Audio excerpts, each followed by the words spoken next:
Hi everyone, welcome back. ഇന്ന് നമ്മൾ TestNGയുടെ tutorial series start ചെയ്യാണ്. അപ്പോൾ ഇന്നത്തെ സെഷനിൽ നമുക്ക് TestNGയുടെ ബേസിക് ആയിട്ടുള്ള കുറച്ച് കാര്യങ്ങൾ ഡിസ്കസ് ചെയ്യാം. അപ്പോൾ നിങ്ങൾക്ക് ഓൾറെഡി അറിയാം TestNG എന്ന് പറയുന്നത് ഓട്ടോമേറ്റഡ് ടെസ്റ്റിംഗ് ഫ്രെയിംവർക്ക് ആണ്. അത് മാത്രമല്ല ഇതൊരു ഓപ്പൺ സോഴ്സ് കൂടിയാണ്. അപ്പോൾ നമുക്ക് ഈസി ആയിട്ട് ഇൻസ്റ്റാൾ ചെയ്ത് ഒന്ന് പേയ്മെന്റ് ഒന്നും ഇല്ലാതെ യൂസ് ചെയ്യാൻ പറ്റുന്ന ഒരു സംഭവമാണ് TestNG എന്ന് പറയുന്നത്. പിന്നെ ഇതിൽ NG എന്നുള്ളതിന്റെ എക്സ്പാൻഷൻ എന്ന് പറയുന്നത് നെക്സ്റ്റ് ജനറേഷൻ എന്നുള്ളതാണ്. അപ്പൊ ടെസ്റ്റ് നെക്സ്റ്റ് ജനറേഷൻ ആണ് നമ്മൾ TestNG എന്നുള്ള വേർഡ് കൊണ്ട് ഉദ്ദേശിക്കുന്നത്. ഇനി TestNG എന്തിനാണ് യൂസ് ചെയ്യുന്നതെന്ന് ചോദിച്ചു കഴിഞ്ഞാൽ നമ്മൾ ഇതുവരെ എഴുതിയ പ്രോഗ്രാംസ് എല്ലാം നമ്മൾ ഓട്ടോമേഷൻ സ്ക്രിപ്റ്റുകളൊക്കെ എഴുതി നോക്കിയത് നമ്മൾ എക്സിക്യൂട്ട് ചെയ്തത് പബ്ലിക് സ്റ്റാറ്റിക് വോയിഡ് മെയിൻ്റെ ഉള്ളിൽ ആഡ് ചെയ്തിട്ടാണ് അല്ലെ. അതായത് ഒരു ജാവ ആപ്ലിക്കേഷൻ ആയിട്ടാണ് നമ്മൾ റൺ ചെയ്തത്. മെയിൻ ഫംഗ്ഷൻ ഉണ്ടായതിന് ആ മെയിൻ ഫംഗ്ഷനിൽ എന്തൊക്കെയാണോ നമ്മൾ എഴുതി കൊടുത്തിരിക്കുന്നത് ആ ഓർഡറിലാണ് ജാവ അതിനെ എക്സിക്യൂട്ട് ചെയ്യുന്നത്.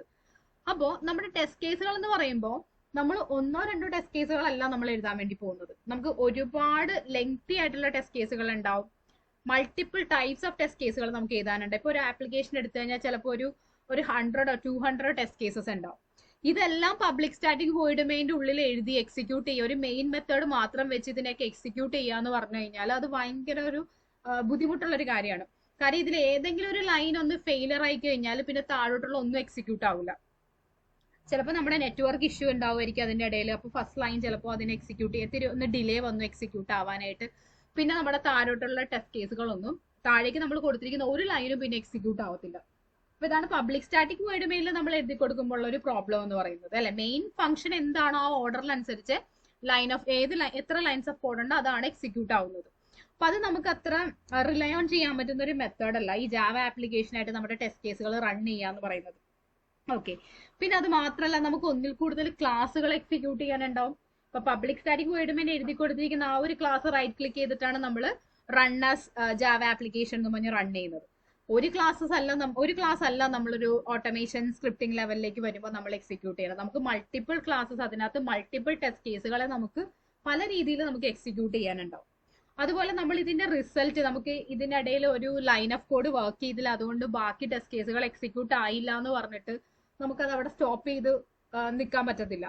നമ്മൾ ഒരു എക്സിക്യൂഷൻ കഴിഞ്ഞിട്ട് നമുക്കൊരു റിപ്പോർട്ട് നമുക്ക് സബ്മിറ്റ് ചെയ്യാനുണ്ടാവും. ഇത്രയും ടെസ്റ്റ് കേസുകൾ എക്സിക്യൂട്ട് ചെയ്തു, അതിൽ ഇത്രയും കാര്യങ്ങൾ വർക്കിംഗ് ആണ് അല്ല, ഇത്രയും കാര്യങ്ങൾ വർക്കിംഗ് അല്ല, ഇങ്ങനെയൊക്കെ പറഞ്ഞിട്ട് നമുക്കൊരു കൺക്ലൂഷനിൽ നമുക്ക് എത്താനുണ്ട് നമ്മുടെ ഓട്ടോമേഷൻ സ്ക്രിപ്റ്റ് ഓടിച്ചു കഴിഞ്ഞിട്ട്.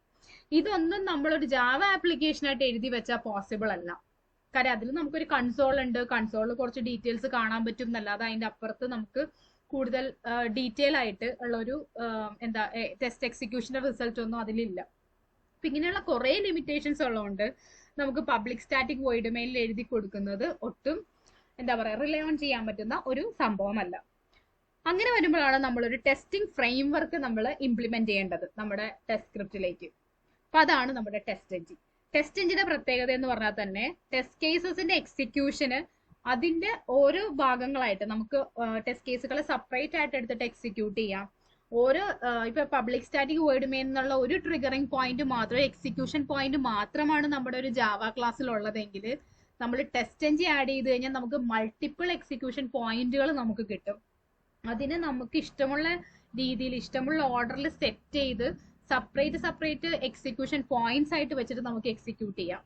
അങ്ങനെ ഒരു കംപ്ലീറ്റ് കൺട്രോള് നമ്മുടെ ടെസ്റ്റ് കേസിലും എക്സിക്യൂഷനിലും നമുക്ക് തരുന്ന ഒരു സാധനമാണ് TestNG എന്ന് പറയുന്നത്. അതുകൊണ്ടാണ് TestNG നമ്മൾ ഓട്ടോമേഷൻ ലെവലിലേക്ക് വരുമ്പോൾ സെലീനിയം ചെയ്യുന്നതിനൊപ്പം തന്നെ TestNGയും വളരെ ഇമ്പോർട്ടന്റ് ആയിട്ട് മാറിയത്. ഓക്കെ, ഇനി ഇത് ഡെവലപ്പ് ചെയ്തത് സെഡ്രിക് ബിയേഴ്സ് എന്ന് പറഞ്ഞ ഒരു ഡെവലപ്പറാണ്. TestNG ഫ്രെയിംവർക്കിന് നിങ്ങൾക്ക് ഇന്റർവ്യൂവിന് ചിലപ്പോൾ ചോദിക്കാവുന്ന ക്വസ്റ്റ്യൻസ് ആണ് കേട്ടോ, ആരാണ് TestNG ഫ്രെയിംവർക്ക് ഡെവലപ്പ് ചെയ്തതെന്നുള്ളത്. പിന്നെ അത് മാത്രമല്ല, ഞാൻ പറഞ്ഞ പോലെ വളരെ ഫ്ലെക്സിബിൾ ആയിട്ടുള്ള ടെസ്റ്റ് കേസസ് TestNG നമുക്ക് എഴുതാൻ വേണ്ടി പറ്റും. മൾട്ടിപ്പിൾ ട്രിഗറിംഗ് പോയിന്റ്സ് അല്ലെങ്കിൽ എക്സിക്യൂഷൻ പോയിന്റ്സ് അത് പ്രൊവൈഡ് ചെയ്യും.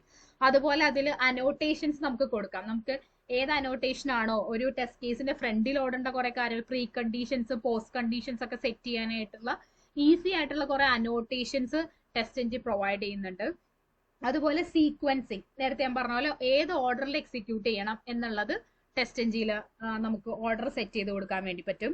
ഗ്രൂപ്പിംഗ്, ഇപ്പോൾ ഒരു 10 ടെസ്റ്റ് കേസ് ഉണ്ട്, അതിൽ 5 ടെസ്റ്റ് കേസ് ഒരു ഗ്രൂപ്പ്, 5 ടെസ്റ്റ് കേസ് വേറൊരു ഗ്രൂപ്പ്, അങ്ങനെ നമുക്ക് ഗ്രൂപ്പ് ചെയ്ത് വെക്കണം എന്ന് വിചാരിക്കാം. ഡിവൈഡ് ചെയ്ത് ഗ്രൂപ്പുകളായിട്ട് ക്രിയേറ്റ് ചെയ്തിട്ട് നമുക്ക് എക്സിക്യൂട്ട് ചെയ്യണമെങ്കിൽ ഗ്രൂപ്പിംഗ് എന്നുള്ള ഒരു ഓപ്ഷൻ TestNGയിൽ അവൈലബിൾ ആണ്.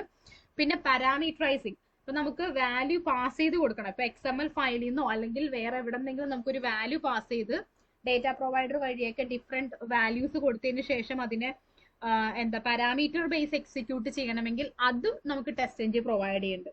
അങ്ങനെ ഇങ്ങനെ ഒരുപാട് അഡ്വാൻറ്റേജസ് TestNG നമ്മളെ ഹെൽപ്പ് ചെയ്യുന്നുണ്ട് ഓട്ടോമേഷൻ സ്ക്രിപ്റ്റിംഗിലേക്ക് വരുമ്പോഴത്തേക്കും. ഓക്കെ, അപ്പൊ ഇതാണ് ഇതിന്റെ മെയിൻ ആയിട്ടുള്ള കോൺസെപ്റ്റ് എന്ന് പറയുന്നത്. ഇതൊരു open source automated testing framework ആണ്. അതിൽ NG എന്ന് പറയുന്നത് നെക്സ്റ്റ് ജനറേഷൻ എന്നുള്ളതിന്റെ ഷോർട്ട് ഫോം ആണ്. പിന്നെ നമ്മുടെ ടെസ്റ്റ് കേസിലേക്ക് എക്സിക്യൂഷനിലേക്ക് ഫുൾ കൺട്രോൾ തരുന്ന ഒരു സംഭവമാണ് TestNG എന്ന് പറയുന്നത്. ക്രെഡിറ്റ് ബിയേഴ്സ് എന്നുള്ള ഒരു ഡെവലപ്പറാണ് ഇത് ഡെവലപ്പ് ചെയ്തത്.